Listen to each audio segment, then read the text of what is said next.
Welcome back to my channel mga kapamilya. So, ngayon, today's vlog, hindi tayo gagawa ng prank.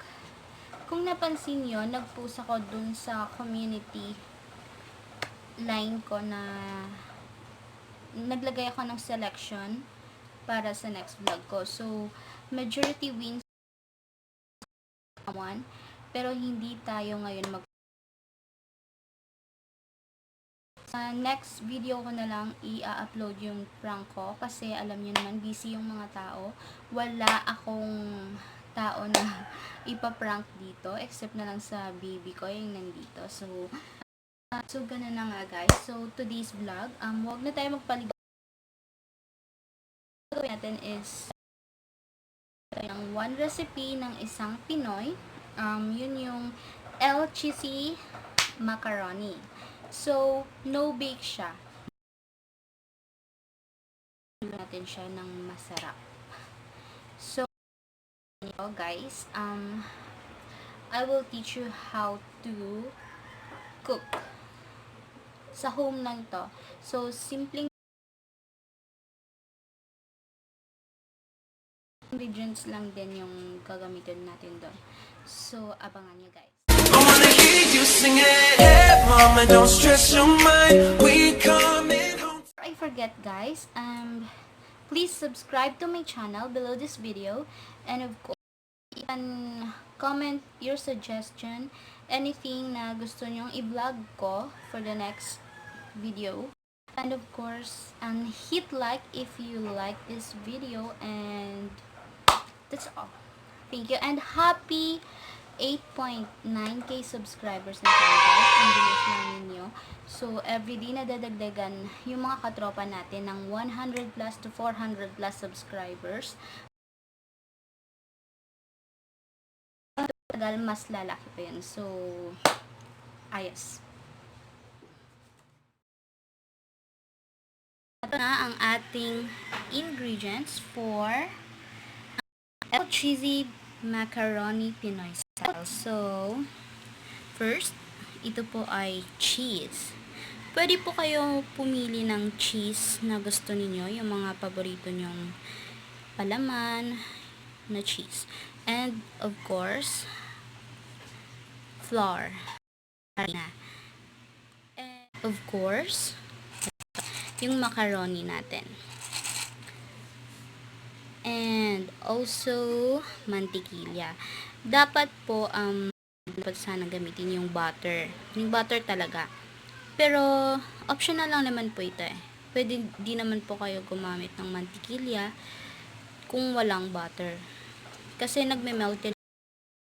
Parang butter na rin po yung lasa nito. So ayan. And of course, we have salt here. So milk. Milk po ito, 150 ml. Pwede po kayong gumamit ng evaporada, like Angel, or kahit anong brand din po. And of course, nutmeg po. Pinudpud naman po. Yan, ito. Lalagyan ko po ito kasi sabi daw ng iba, masarap daw pag may. So, itatry din natin to. And here, gagamitin natin, ilalagay natin mamaya doon sa macaroni para hindi siya tasteless, para may lasa naman po siya. And also peppermint.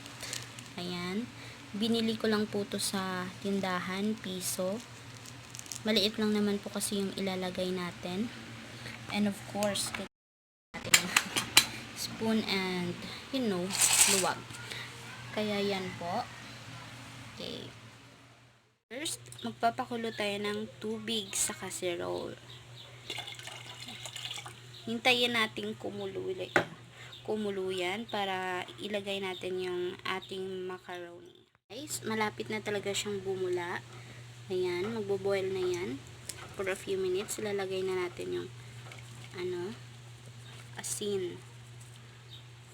Ayan. Huwag muna natin ubusin. Ay! Shush! Ayun. Ayan.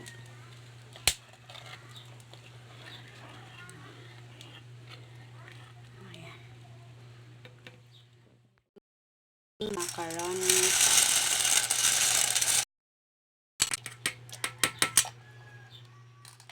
So, ating macaroni. Nilagay ko na siya dahil malapit na talaga. So, ayan.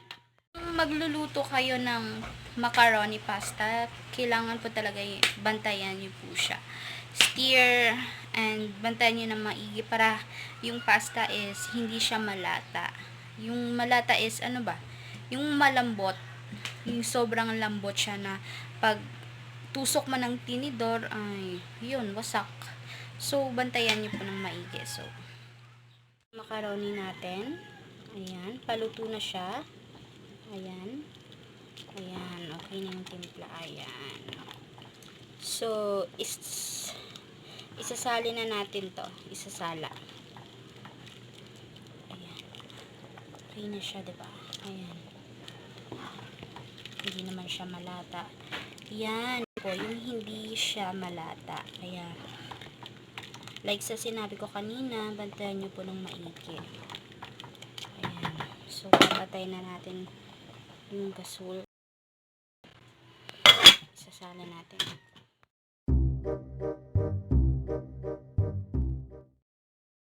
Na tayo mag-separate ng pasta. So, pinapainit ko na yung kawali. Ilalagay ko na yung butter natin or optional natin is mantikilya yung gamit. Ilalagay ko na to. Yung mantikilya natin.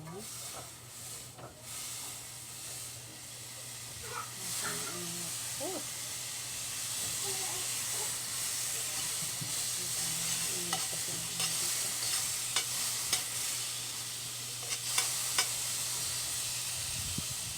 Bali, 4 spoon po.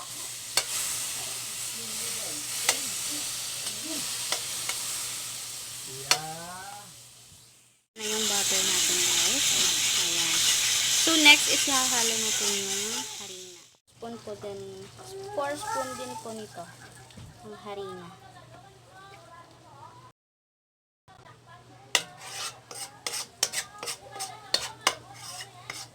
Wala po kasi ako paglalagyan ng camera, kaya wait lang po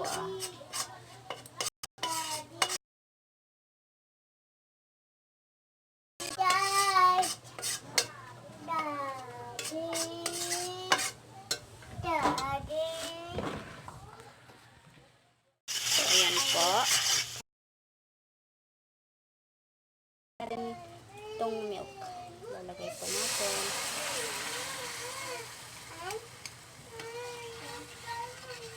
Kuwaso, kunin mo yung kanin doon sa tibihan.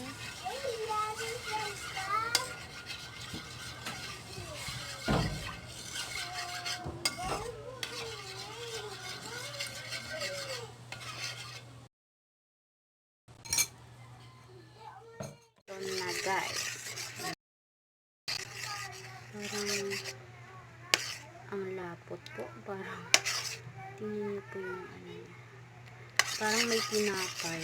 Kasi nga po, ang ginamit kasi natin is hindi butter. Instead is mantikilya. Pero pwede rin naman po siyang gamitin. So, mas masarap. Aray ko po. Mas masarap ng puto kasi malapot yung ano natin. Ayan. Naman natin. I-add na po natin yung cheese. Ayan. Add po natin siya. Sure, mas magiging malapot po.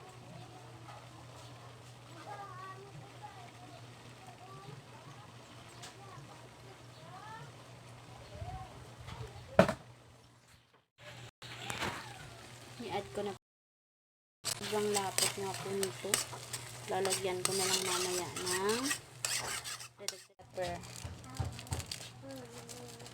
Hindi bukas.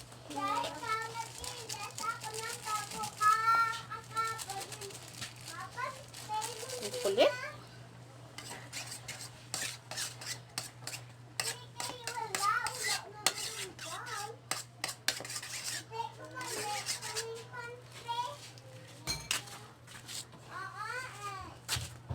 Tapos i-add ko rin po yung nutmeg natin. Yung cheesy macaroni natin. Ayan. Nilagay ko na. Kasi sobrang kulit kasi ng anak ko. Kaya, ayan, hindi ko na kanina kinunan yung paglagay ng macaroni. Welcome back to my channel again, kapamilya. So, natapos na nating iluto yung ating Cheezzy Macaroni with no bake. So, ipapakita ko sa inyo kung ano yung kinalabasan. Ito. Yan. Ayan siya.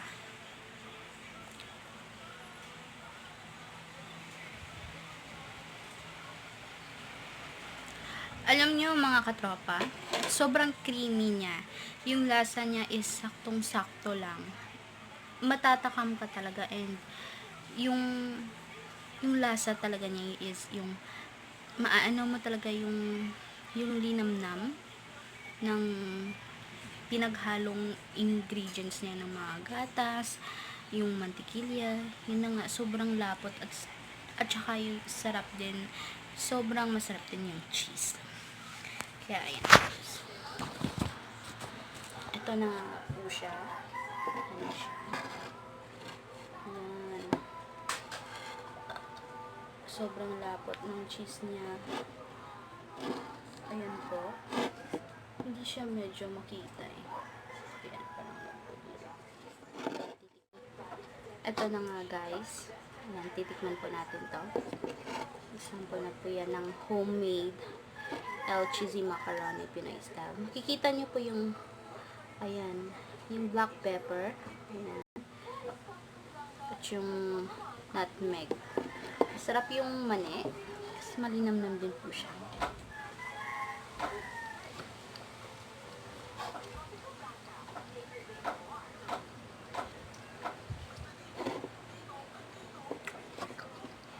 Masarap po. Kaya guys, try nyo din pong magluto nito. Alam nyo kasi, kaya lang naman po ako nagluto nito kasi wala akong maisipang i-vlog. And, tsaka, meron kasi kaming stock na macaroni pasta dun sa ref namin eh. Hindi rin naman niluluto. Ginagamit lang siya tuwing may okasyon. Yun lang talaga na yung di na maluluto yung macaroni. So, I decided na i-vlog to, i-share sa inyo kung paano gumawa ng homemade Cheezzy Macaroni with no bake. So, sobrang linamnam guys, promise. Yung pasta is tamang-tama lang. Hindi siya yung katulad ng iba na kapag ginanyan mo, mapipisa siya. Buo pa rin po siya. Kaya nga lang ko siya kasi yung gamit ko. Ayan yung, tingnan nyo naman yung kalaputan ng ano nito, ng palaman niya, ng sauce niya, sobrang lapot. Ang daming cheese kasi. Ano na, kulit mo.